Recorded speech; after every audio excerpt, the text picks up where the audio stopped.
Eskerrik asko, alkate anderea. Oin irakurriko dut aurkeztu dugun mozioa. Carlos García, Alderdi Popularreko zinegotzia gaitzesteko mozioa. EH Bilduren aurka sare sozialetan egindako adierazpenagaitik. Durangoko udalbatzari. Euskal Herria Bildu udal taldeak udal araudi organikoan sedatutakoaren babesean Carlos García, Alderdi Popularreko zinegotzia gaitzesteko urrengo mozioa aurkezten du. Euskal Herria Bildu indar politikoaren eta Arnaldo Otegi idazkari nagusiaren aurka sare sozialetan egindako adierazpenengaitik. Zioen azalpena, joan den 2025ko azaroaren 6an Durangoko udaleko Alderdi Popularreko zinegotzi Carlos Garcíak mezu bat argitaratu zuen, X, lehenengo Twitter, sare sozialeko bere kontu pertsonalean. Mezu horretan, Arnaldo Otegi EH Bilduko idazkari nagusiari erantzunez, terrorista mespretxagarria zela esan zuen eta honako hau gaineratu zuen. Kako txartean, jakina, Bilduk erakundetatik kanpo egon beharko luke alderdi naziak Alemanian eta alderdi komunistak ia Europa osoan bezala. Adierazpen horiek publikoki zabaldu eta ondoren, hainbat komunikabidek erreproduzitu zituztenak. Udal honetan eta Euskal Herriko erakunde guztietan ordezkaritza duen alderdi politiko erabat legal eta demokratiko bat legez kanpo usteko eskaera esplizitua da.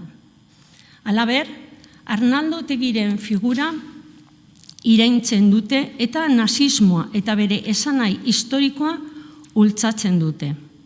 Adierazpen horiek are larriagoa dira kargu publiko hautatu batek eginak bai dira. Haien zuzen ere aniztasun politikoa, oinarrizko eskubideak eta bizikidetza demokratikoa errespetatzen direla bermatu behar duena.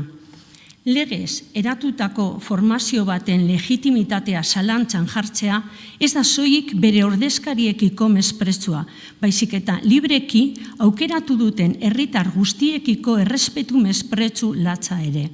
Gogoratu behar da, Euskal Herria Bildu dela udalerri honetako lehen indar politikoa.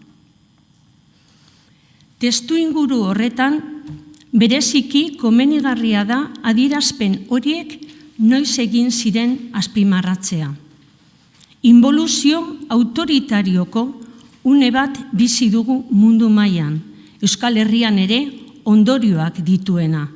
Denbora daramagu ohartarazten eta indar politiko nagusiak bat datoz horretan, garai ilunak irits daitezkeela.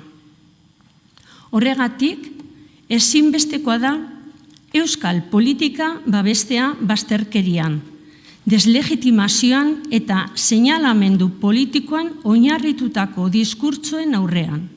Gure irudiko politika egiteko modu honek ez du lekurik, ez Durangon, ez Euskal Herrian. Durangoko udalak elkarbizitzaren, erakundeen arteko errespetuaren eta elkarrizketa politikoaren aldeko apustu garbia egin du. Udal bizitzarako funtsezko tresna gisa, balio horiek urratzen dituzten adierazpenen aurrean osoko bilkura honek jarrera instituzional irmoa finkatzeko bete beharra du. Akordioak hauek dira. Lehenengoa, Durangoko udaleko osoko bilkurak Alderdi Popularreko zinegotzia den Carlos García X sare sozialeko bere kontu pertsonalean egindako adierazpenak gaiztesten ditu, balio demokratikoen, erakundeekiko errespetuaren eta aniztasun politikoaren printzipioaren aurkakotzat jotzen dituelako. Bigarrena, udalbatzak aipatutako zinegotziari eskatzen dio bere adierazpenak publikoki zuzentzeko eta legez eratutako alderdi politiko guztiak baita horiek babesten dituzten herritarrak errespetatzeko konpromiso adierazteko.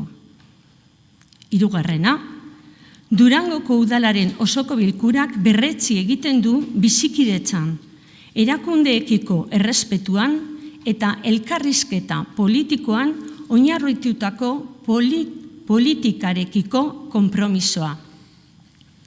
Eta orain, esango ditut, akordioak, ederaz, los acuerdos que pedimos a este pleno. Primero, el Pleno del Ayuntamiento de Durango reprueba las declaraciones realizadas por el concejal del Partido Popular, Carlos García, en su cuenta personal de la red social X por considerarlas contrarias a los valores democráticos, al respeto institucional y al principio del pluralismo político. Segundo, el Pleno insta al concejal mencionado a rectificar públicamente sus manifestaciones y a expresar su compromiso con el respeto a todas las formaciones políticas legalmente constituidas, así como a la ciudadanía que las respalda. Tercero, el Pleno del Ayuntamiento de Durango reafirma su compromiso con una política basada en la convivencia, el respeto institucional y el diálogo político. Honegaz bukatzen dut, eskerrik asko, alkate anderea.